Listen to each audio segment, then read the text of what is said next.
America, land of the free, home of the brave, and the place of this guy. It's like, there's some Faygo in the fridge, man. I don't want to eat fucking Faygo! You cure the Faygo! Just think about that. You live in the same country as that guy. Give yourself a pat on the back for that one. This is CP11, so we do a project. Yay!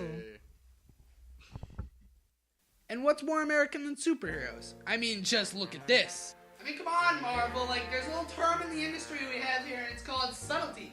You obviously don't understand it. A lot of you might be saying, superheroes, they're irrelevant. They're a thing of the past. Don't need them anymore. That was comic book days, like years ago. For those of you who say that, a study done by Brian Bruss in 2011 shows that from the past year in 2010, comic book sales have grown 14.4%. Also, a little side note, Marvel's The Avengers was one of the highest grossing movies of 2012. So if you still think that superheroes are irrelevant, get out from under your rock. They're everywhere. An important thing to understand about superheroes is that they are meant to entertain. They are a medium of entertainment. Comic books are what they started with because everyone was into them. Everyone loved reading. That was the only real way they could communicate to an audience and entertain. Nowadays, though, those have sort of died off. People have lost interest in books, reading, and everything, and so they have to adapt to today's society, and the way they've done that is by creating this huge boom of superhero movies. So we're talking about these old comic books here, and everything has its pros and cons, even comic books.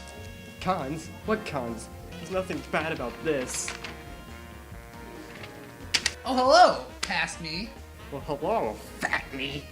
That's extremely rude, past me. But did you know that those comic books you're reading right there are over-sexualized and extremely racist?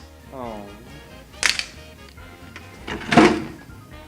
So the question arises, why aren't these superhero movies that we have now as racist or sexist as the comic books used to be? A study done by Sapar says that the Avengers comics and films reflect the situation of racial and gender relation in the time they are produced. The changes of characters are needed in the film in order to adapt to the situation of social and cultural changes to keep the product popular to the consumer. Richard Reynolds, a superhero analyst, has called superheroes a modern mythology. He said that they're the people we look up to, like Jason or Hercules from Greek mythology. The only difference is that we don't think they're real. Two great examples of this are Black Widow and Nick Fury. Black Widow in the old Marvel comics is portrayed as being very dependent on her masculine companions, while Nick Fury in the old Marvel comics wasn't even black. The point isn't that people were racist and sexist in the 60s. The point is that things in the media that are supposed to make us feel pride represent our changing beliefs and culture. We need to make the connection between that and the current rise of superhero movies. So superhero movies are on the rise, and it's just a coincidence that 9/11 happened about a decade or so ago. A couple of years before Batman Begins, the first modern superhero movie to really start this trend up again, was released. If this is the case, then there's some interesting assumptions to be made here. So American pride creates more foreign tension. Foreign tension leads to higher superhero popularity. And to top it off, superheroes give the average American a feeling of pride. See something rather scary here? I do. To truly dig into this, we need to actually look at these movies. Let's talk about the Avengers. Now, in the first scene where Loki appears, where he's attacking the people in the lab, Loki brings up ideas of peace and freedom, but to achieve this he claims he needs war, and that the true freedom is freedom from freedom. Of a world made free. Free from what? Freedom. Freedom is life's great lie. Once you accept that in your heart, you will know peace.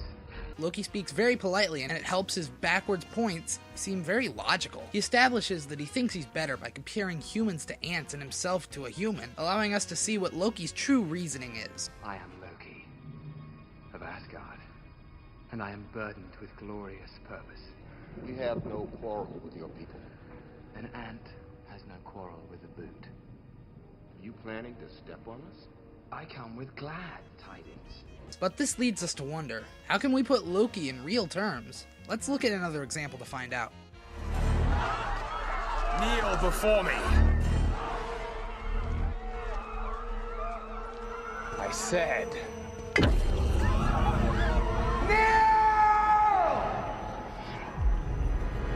First thing first, he shouts at them to kneel in English in Germany. If he would have come to America and just yelled out, "Rodelarse! Andale, andale!" nobody would know what he was even saying. Like, they'd just be completely lost and just probably kind of run.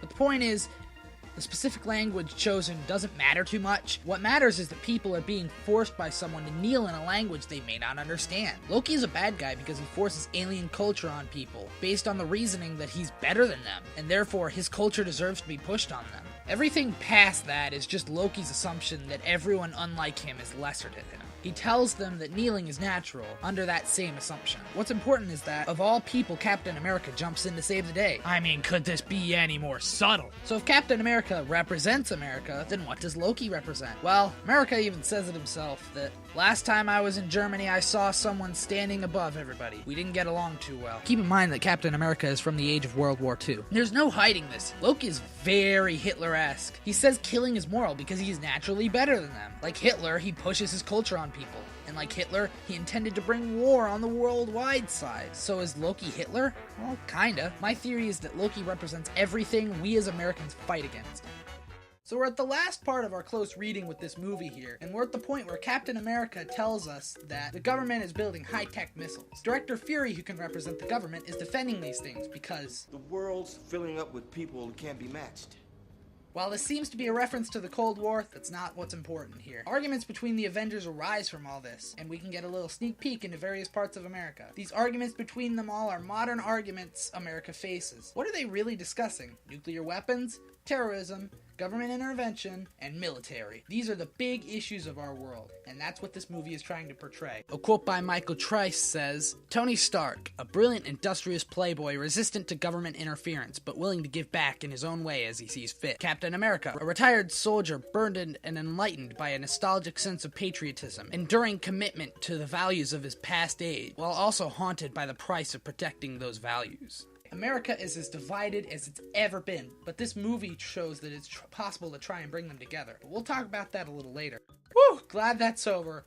Let me tell you, we had to rip that movie apart. But that is what's so cool about modern media. Modern media takes these big parts of our society and hides them in these big allegories, such as the movies like The Avengers. So we're about to start talking about pride. Seymour Martin Lipset, in his book on American Pride, claims that exceptionalism is a double-edged sword. It both helps and hurts us in many ways, which is what we'll be exploring. Pride is relative to everyone, and the Avengers attempted to give pride to everyone despite that. They did this by tapping into the idea that all Americans believe in. The idea that America is a free place where anyone can express themselves. So why did it succeed? Why are the Avengers so popular? It's because everyone thinks like this. Americans are able to stand unified even though they're so different because we all stand by the idea that we want our individual freedoms. Specifically in the Avengers, they stood against a common enemy. This is similar to situations like in World War II where Nazi Germany was the enemy. This isn't always true, though. Americans don't always stand against a common enemy. Think about the Cold War. Not everyone's for that. Modern superhero movies have intensified and idealized modern American pride and can be traced to a massive social response to recent international events.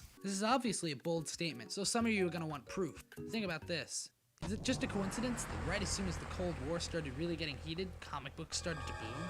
What about when 9/11 happened? A few years after that, Batman Begins came out.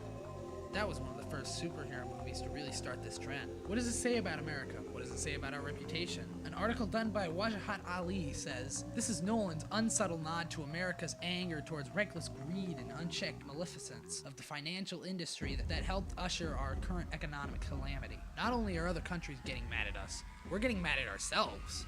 We don't even know what to do with the little pride we have.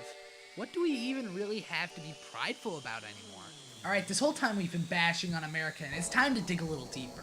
Superheroes create pride and lead to conflict, yeah, but think about how unified we've become because of them. The Avengers succeeded in something very few things have done recently. It's brought nearly every American aspect together, and not against a common enemy. It's just simply to enjoy some movie. Americans have very little to stand together on in the recent years, and media is just doing that in its own little silly modern way. There's a little quote by Michael Trice here that says, "One does not need global conflict to find utility in the battle for ideological superiority. What one needs and the film understands is an acceptance that excellence has many paths and each can serve the greater good in its own right."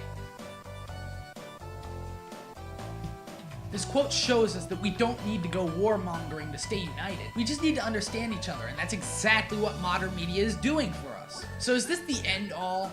Is media really that awesome? No, it has pros and cons just like everything else.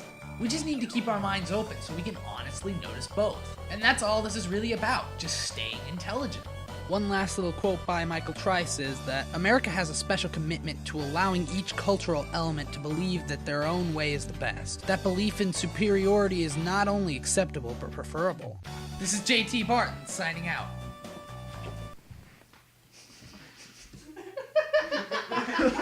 That's perfect.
It would be absolutely fantastic if we could record without a tractor going on outside.